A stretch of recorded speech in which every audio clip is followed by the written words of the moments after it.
Assalamualaikum warahmatullahi wabarakatuh. Waalaikumsalam warahmatullahi wabarakatuh. Ya, saya bersama Kang Ajib membuat video ini untuk memenuhi syarat UAS.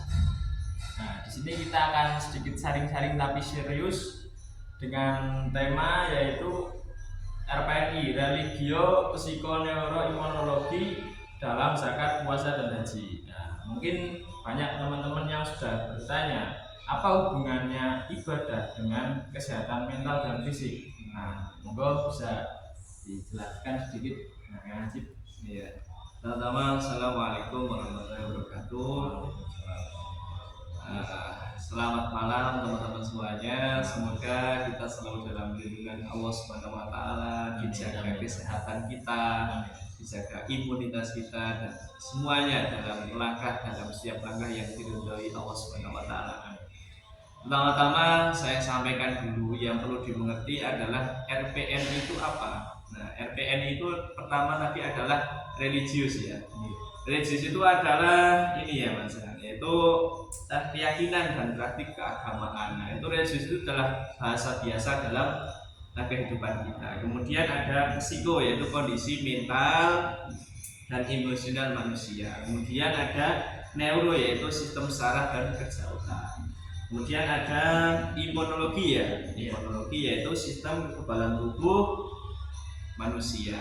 Nah, dalam ilmu modern ini itu membuktikan bahwa pikiran, kesehatan mental, emosi, kemudian keyakinan seseorang itu sangat berpengaruh pada kesehatan tubuh. Nah, menariknya konsep ini itu sudah dipraktikkan lama di dalam ibadah keseharian umat muslim ini. Jadi hubungannya tadi nanti kita insya Allah akan jelaskan lebih detailnya di zakat, puasa, dan haji. Apa hubungannya sih yang ada di dalam ibadah-ibadah yang kita lakukan, seperti religiusnya, kemudian sarafnya kok bisa mempengaruhi seperti itu, kemudian imunnya bagi kesehatan. Dengan kegiatan ini kita akan mendapatkan seperti itu gitu. Nah, artinya bahwa ibadah umat Islam seperti zakat, puasa dan haji itu bukan hanya urusan akhirat, tapi juga berdampak langsung pada kesehatan tubuh kita. Nah, sering kita melakukan ibadah seperti itu, maka akan ada dampaknya kepada kesehatan tubuh kita. Nah, kurang lebihnya seperti itu, Mas. Oke.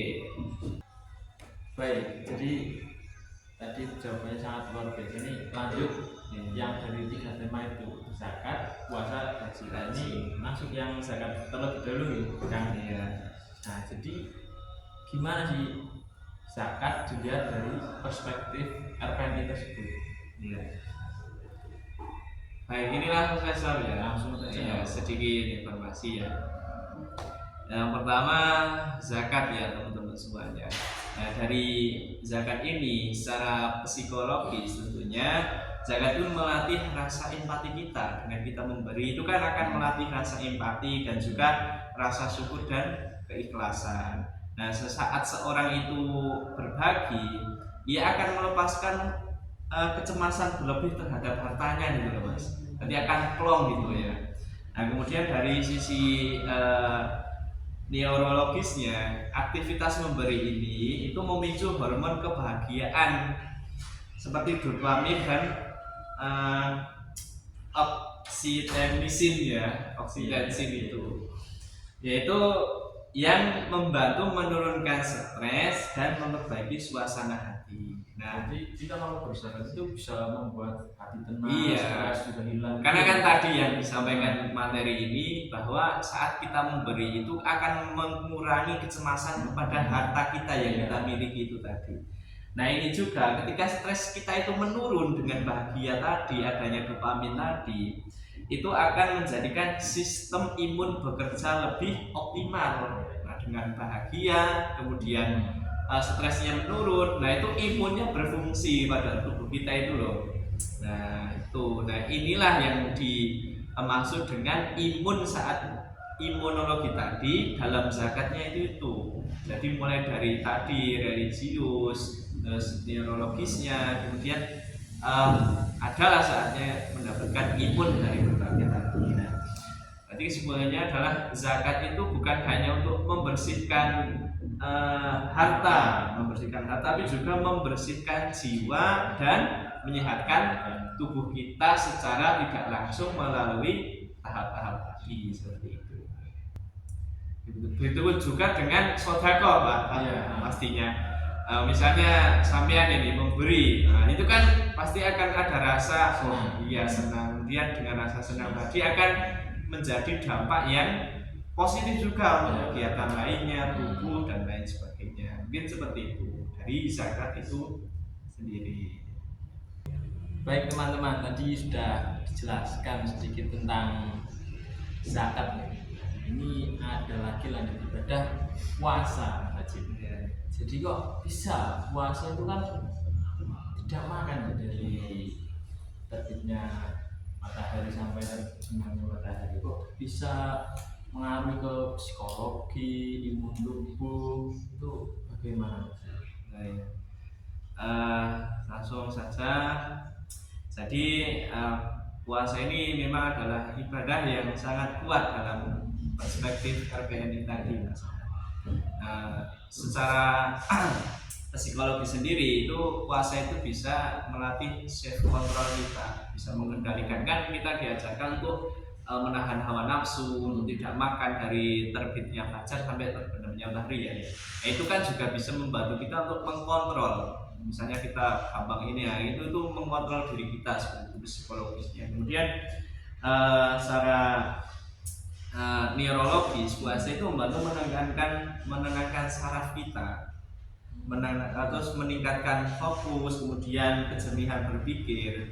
Nah, juga banyak itu peneliti itu menunjukkan bahwa puasa itu berdampak positif pada fungsi otak begitu. Nah, itu kan tadi bahwa fisiologis, kemudian neurologisnya itu kan sudah kelihatan. Kemudian sementara dari sisi imun atau imunologi tadi ya, itu puasa itu membantu proses detoksifikasi, kemudian memperbaiki metabolisme dan memperkuat respon imun tubuh. Nah, dari rangkaian tadi itu berarti dari terbitnya fajar sampai terbenamnya matahari itu kan banyak yang kita lalui, bukan hanya menahan lapar dan minum, tetapi juga bisa untuk latihan jiwa dan terapi alami dalam tubuh kita itu.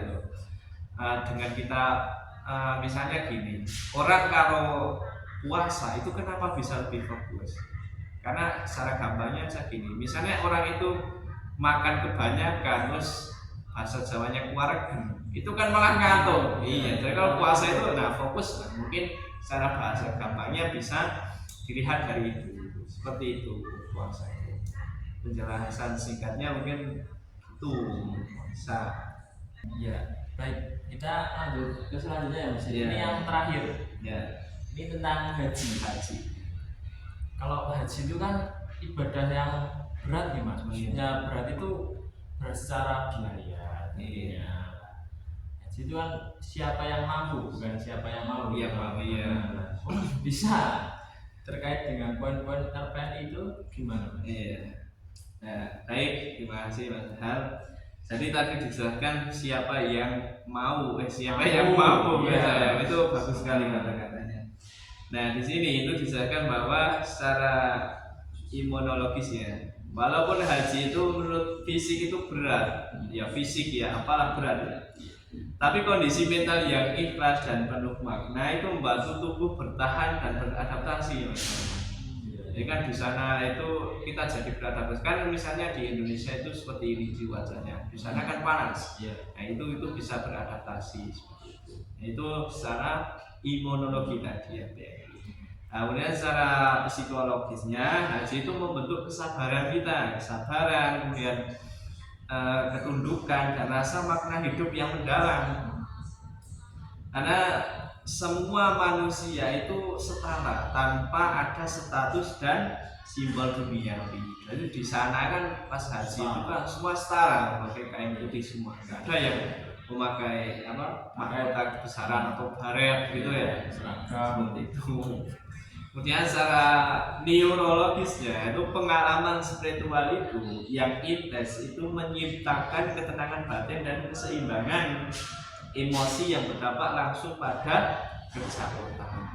Nah makanya nggak heran banyak orang yang setelah pulang umroh atau pulang haji itu banyak orang itu yang berubah secara sikap, kemudian pola pikir dan ketenangan jiwanya. Mungkin secara kalau di Indonesia kan dipanggilnya dengan Pak Haji sama Bu Baca ya, Bu Haji Bu Baca gitu. Nah itu kan sudah ada ini mestinya ada perubahan lah, misalnya dari pola pikirnya, kemudian sikap kesehariannya itu lebih ini lagi. Ini memang berat, tapi ya Allah itu memanggil siapa yang dipanggil ya. Alhamdulillah kita sudah sampai selesai tadi pembahasannya 3 itu, zakat, puasa, dan haji. Ya. Ini jadi kesimpulannya mungkin seperti ini Mas. Dari zakat, puasa, dan haji kita belajar bahwa Islam mengajarkan kesehatan holistik, jiwa, pikiran, dan tubuh berjalan bersama. Gitu. Konsep RPN ini membuktikan bahwa ibadah bukan hanya kewajiban, tapi juga kebutuhan manusia itu hidup seimbang dan sehat. Maka semakin sadar dan ikhlas kita beribadah, semakin besar pula dampaknya bagi kehidupan kita di dunia dan di akhirat.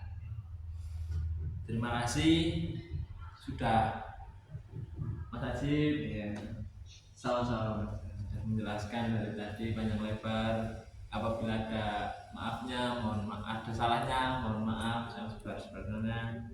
Terima kasih penonton sudah menonton video ini. Apabila bermanfaat, monggo bisa subscribe tombol di bawah. Tutup, terima kasih. Ya, moga Tutup saja. Iya. Sekian yang bisa saya sampaikan dan yang Haji sampaikan. Salahnya mohon maaf. Wassalamualaikum warahmatullahi wabarakatuh. Waalaikumsalam warahmatullahi wabarakatuh. Audio Jungle.